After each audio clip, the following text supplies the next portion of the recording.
So as a person living with HIV, CLM is not just a data, it's evidence, it's accountability, it's a lived reality that must inform how we design, monitor, and evaluate our health systems.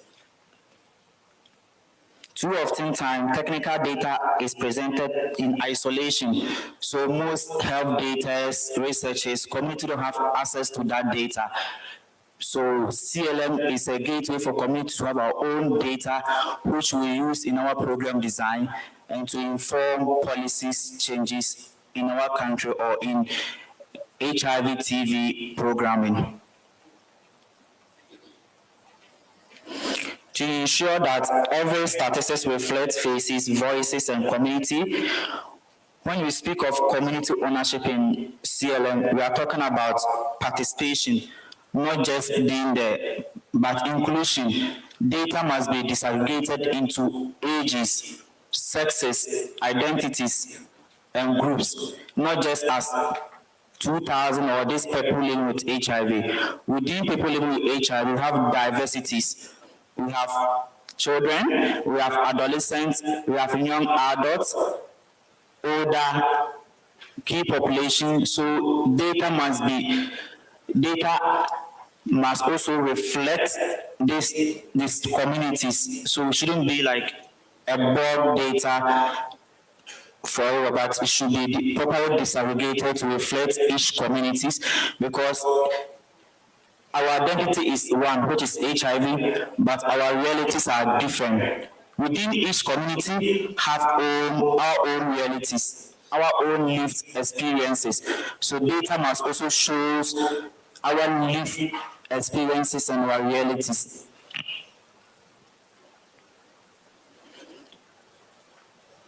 So strategies of how to ensure proper community ownership of CLM. Communities must allow to set their own priorities, collect data, and drive advocacies. Independent from the health system or the biomedical data. CLM tools or data must also ensure or inform policies. Oftentimes, communities are seen not being experts. If community generate data, the biomedical or the researcher say, oh, this data, what is your proof? What is the evidence?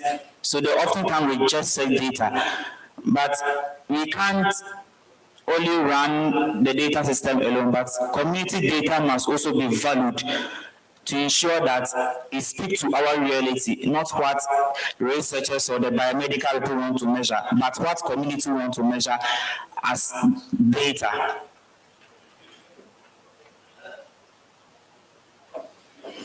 So today, I urge all leaders present here, scientists, government people, private investors, to take a bold step to integrate community-led mobility into national budget. It shouldn't just be donor funded, but it should be well programmed into our national budget. There should be a portion of a budget for communities to actually track what they want to see, but not only donors who are supporting communities. Communities to have a seat or a voice in government budgeting.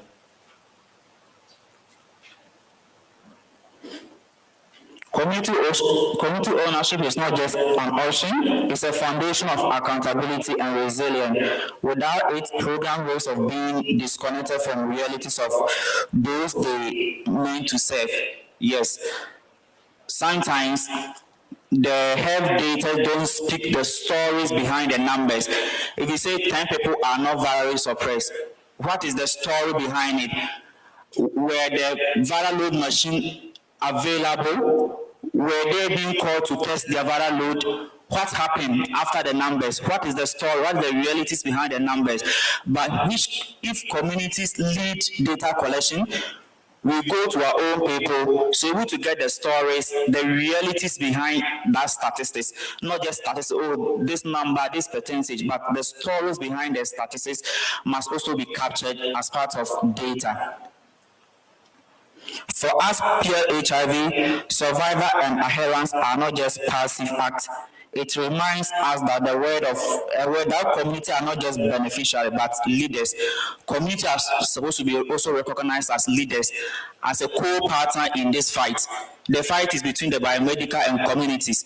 If they do all these researches, all these interventions, community don't assess them, it's become a waste. So community must also sit at the decision table, at the programming, and at the policy level to design intervention that suits us, not just beneficiary, but also co-partners in this fight against HIV. Thank you.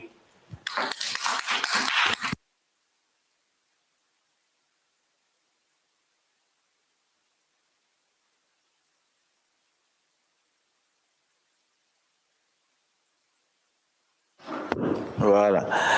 Merci de nous avoir partagé vos réflexions sur le suivi dirigé par la communauté. Et nous savons l'importance qu'a mettre dans le cœur du système la communauté. Mais avant de passer la parole, c'est juste, voilà, vous titillez, quand on ne vous donne pas, quand le gouvernement n'invite pas la communauté à la table pour l'élaboration du budget, voilà, qu'est-ce que la communauté doit faire pour être prise en compte? Voilà, donc c'est ça. Donc c'est de réfléchir aux stratégies pour participer à l'élaboration budgétaire. Voilà. Beaucoup de nos communautés attendent en décembre pour présenter des demandes de financement. Alors que c'est vers le mois de juillet, août, septembre qu'il y a l'élaboration budgétaire. Donc, encore pour dire, la communauté, elle est importante, mais elle doit gagner sa place. Voilà. Donc, Alexandra, on voudrait que tu nous donnes ton point de vue et après, on va faire une discussion avec la salle. Merci. Thank you so much for asking me the difficult question and then handing over the floor to me. Thank you, appreciate it. Well, I'm really glad that I'm the one speaking after my colleague from the Ghana communities, because this is what community-led monitoring is. Community-led monitoring is a tool for communities. It's a tool enabling and empowering community voices. It's a tool that, as we've heard so compellingly from my colleague, sorry about that.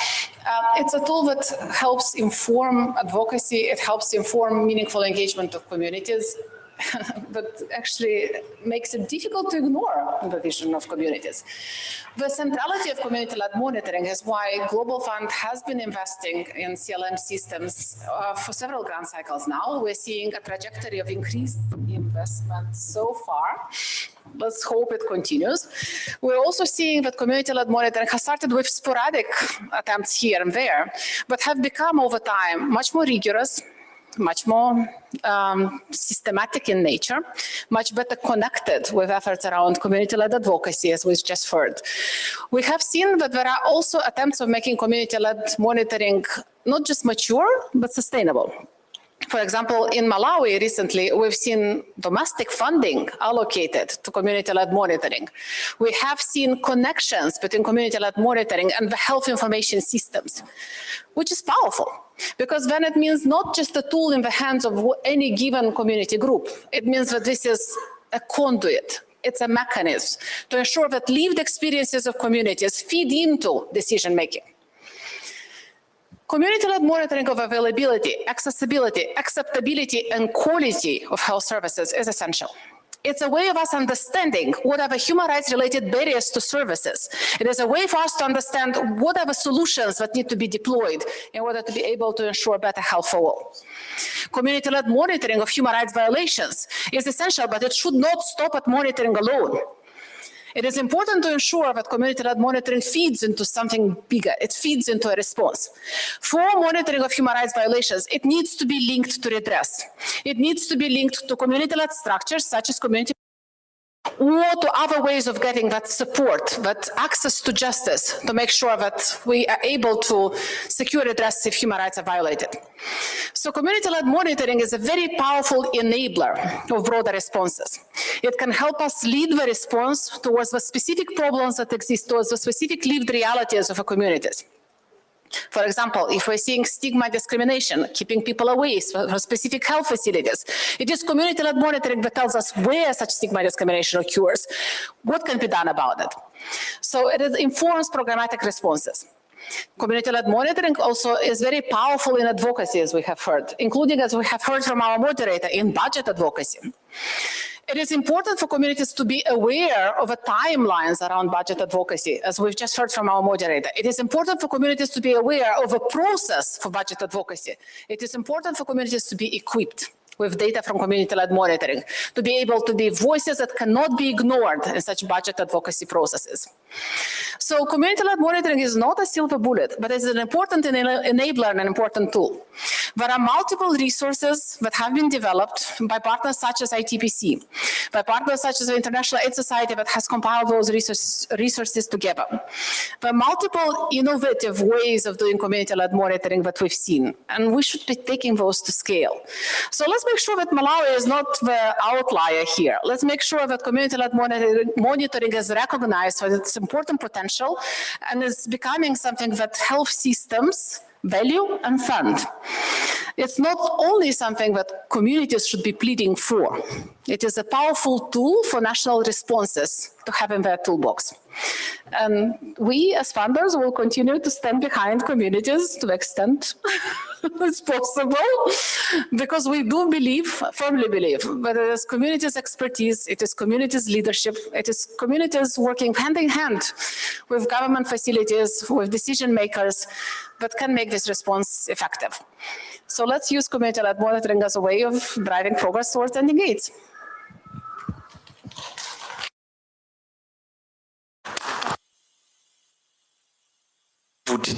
Ce que vous dites, c'est juste. Maintenant, on connaît l'importance de la communauté, les données collectées par la communauté. Mais dans le cadre du financement, financer la société civile pour collecter n'est pas toujours évidente avec la priorisation et la repriorisation qu'on vient de voir, parce que la gestion, la trop grande gestion prend le dessus sur les activités communautaires. Alors, de votre point de vue, comment concilier vraiment la contribution des donateurs et la contribution des pays, c'est-à-dire en termes de souveraineté par rapport aux données, parce que la fiabilité que les communautés, quand ils collectent les données, bon, souvent, ça pose des problèmes. Donc, votre point de vue par rapport à comment faire que les donateurs, le gouvernement, la société civile, les communautés puissent vraiment avoir une vision commune et partager un truc commun. Voilà. Thank you so much for the question. Thank you so much for the question. Indeed, the common of various stakeholders is really important, because otherwise it's easy to ignore data that comes from community-led monitoring, right? So this is why having a strategic vision towards how community-led systems can be put in place, how community-led monitoring is an essential cornerstone of such community-led systems and responses, and coming together as governments, as communities, as donors that have the privilege to support this work, and understanding what are we trying to achieve jointly, and what is the role that community systems and responses can play? What is the role that community-led monitoring can play in that regard? I've spoken about maturity of community-led monitoring systems for a reason. It's not just a pilot, but it's easy to ignore. It has become a tool that has recognized potential. It has become a tool that is able to actually serve as a conduit for collecting the community's lived experiences. We don't have to rely on surveys only. We have community-led monitoring that allows us to have a better understanding, more real time, of what are the lived experiences of people living with HIV, of key populations that are experiencing barriers in access to services. These are incredibly important inputs in any kind of decision making, be it about allocating funds, or be it about directing the programmatic responses. So it is important for all stakeholders in that conversation to understand the value of data that comes from community-led monitoring. It is important for all stakeholders in the response to see, and this is not just, we do it just because communities ask for it. We invest in community-led monitoring, we invest in community-led systems and responses, because that's the way of reaching our global target. That's the way of reaching those people that are left behind. That's the way of ensuring that everyone who needs health services is able to access health services. And this is powerful. And this is actually what helps us improve public health outcomes. So we're not seeing it as an add-on to the response that communities have to consistently prove its value. We're seeing it as an essential input into decision-making about priorities, about funding, about who needs to implement what to make sure that people have access to services.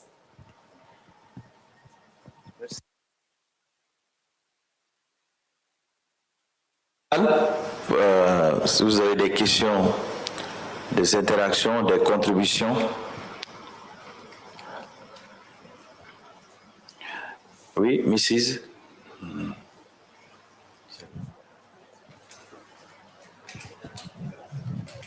You have a question? Maybe we'll just... Okay, thank you. Please, if you have a question, could you kindly raise your hand? You're number one. Do we have others that have questions on community-led monitoring? From the discussions so far, we've talked about how our identity is one and our lived experiences are different, and community-led monitoring helps us in capturing our lived experiences that will support our program. Community-led monitoring should be funded. It's important for communities to be aware and also be equipped about budgeting processes and timelines. So we'd like to take comments and questions from people here. We have number 1, 2. Do we have any other person that wants to take a comment? 3. So let's take these 3, then we can come back to it. You can go ahead, please. Thank you very much. My name is Margaret Onuswamwaku. I'm glad to see that the CLM model is working. I was part of the team that developed the model for Ghana by CHAG. I want to know, what are some of the challenges that you are facing in implementing the model that has been developed? Thank you. Okay. Thank you very much. Please go ahead. Thank you very much, and good afternoon. I am Martin Philip Eli from Sierra Leone.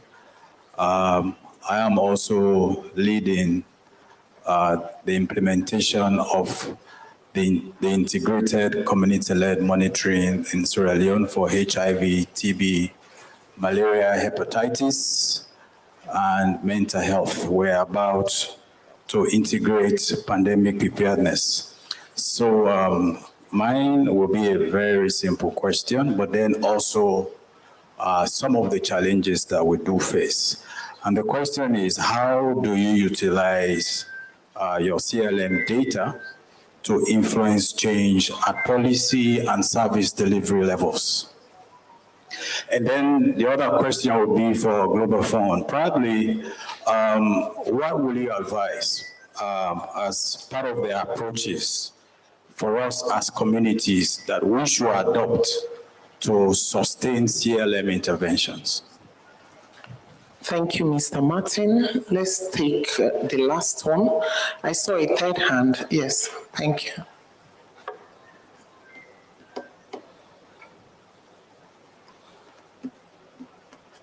Thank you. I'm Valentin Keipo from Côte d'Ivoire. And let me balance this session. My question. Do you understand French? Valentin Keipo from Côte d'Ivoire. Okay. Thank you. Can you help us? Ok, donc j'ai une question pour nos collègues du Ghana et le Fonds mondial également. Au niveau du Ghana, c'est de comprendre l'expérience de l'intégration du PPRR avec les indicateurs CLM. What were your challenges and also your successes? Maybe you can share it with us. Et à l'endroit du Fonds mondial, c'est de comprendre déjà, avec le contexte que nous connaissons, quel est le plan de transition qui est mis en place pour pouvoir renforcer véritablement les capacités des communautés dans une approche d'appropriation qui serait plus améliorée, plus résolue avec le retrait surtout des bailleurs. Parce qu'on sait que le Fonds mondial est l'un des acteurs clés. Si aujourd'hui on parle de CLM, je pourrais dire au niveau global, le Fonds mondial est un bailleur qui a été très décisif depuis les observatoires régionaux qui ont été implémentés et jusqu'à maintenant.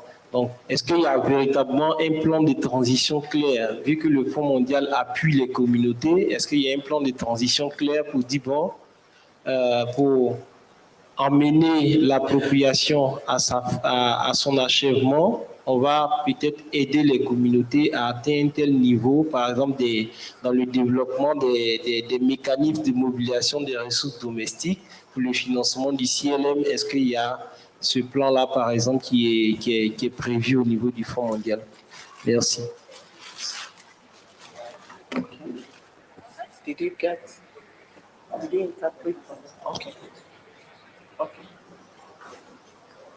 Sure. I guess to my colleague from Ghana. So to the question about the transition plan, because I'm now thinking that I think I've forgotten the question of Sierra Leone.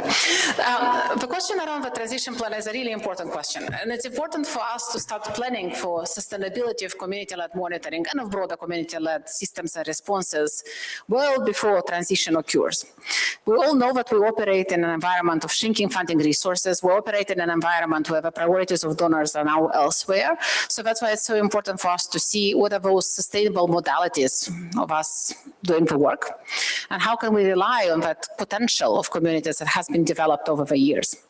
In Côte d'Ivoire, we have had human rights programming funded through the Global Fund grants already for several cycles. Côte d'Ivoire is part of a Breaking Down Barriers initiative, which has made available additional human rights matching funds, as well as support for assessments, support for long-term implementation support, the establishment of a human rights working group, which is more or less functional, at least the operational arm of it is functional in Côte d'Ivoire. Use those mechanisms. Use that national human rights plan that Côte d'Ivoire has developed. Use the human rights working group as a way of consistently raising the plight of communities, of consistently asking that there are explorations of how community-led systems and responses can continue to be funded. We've seen in other countries that what works is to make sure that such community-led systems and responses are really well costed, are really well planned, and we approach building community systems similar to how we build health systems, from a systems perspective, as well as from the experiences of the people that such systems serve. So it's important for us to understand very clearly what exactly it is that we want to do, how much does that cost, and what could be the modalities to get it done, and what could be the funding sources supporting that. If we speak specifically about community-led monitoring, can we use national mechanisms, such as national human rights institutions, better? I know there are issues with some of the national human rights institutions and how well they are on board. Some of them might require a bit of sensitization, a bit of capacity building so that they understand the lived experiences of people living with HIV. They understand better the health-related issues and the human rights implications of health. But now, as we still have those human rights resources in our Global Fund grants, my encouragement for you is to use them. Use them to undertake community-led advocacy. Use them to engage national human rights institutions. Use them to capacitate national human rights institutions. Because it's literally their obligation to ensure that human rights are not just respected, but they also, not just protected, but they're also respected and fulfilled, which means that it is their obligation to work with you to use systems such as community-led monitoring. Now, for Sierra Leone question to Global Fund. Remind me. Sustainability approaches. So it's linked actually to this point, right? Sierra Leone is another breaking down barriers country, another country that has human rights matching funds in its global fund grants, another country that has actually prioritized human rights even during this process of reprioritization that the country has gone through this year. I don't think we're going to ever be in a situation that is going to be as positive for us to think about sustainability. The challenges that we're facing at the moment are really a wake-up call. The shrinking of funding that we're seeing at the moment is really a wake-up call for us all to come together and to think about how we can do the work that we do in modalities that are more sustainable, more efficient. How can we do it better? And I do not try to undermine the scale of the challenges that we have, but we really have to not let that good crisis go wasted. What we've seen, for example, work in some of the contexts is when community-led monitoring and other elements of community systems and responses get costed as part of package of services that is being provided.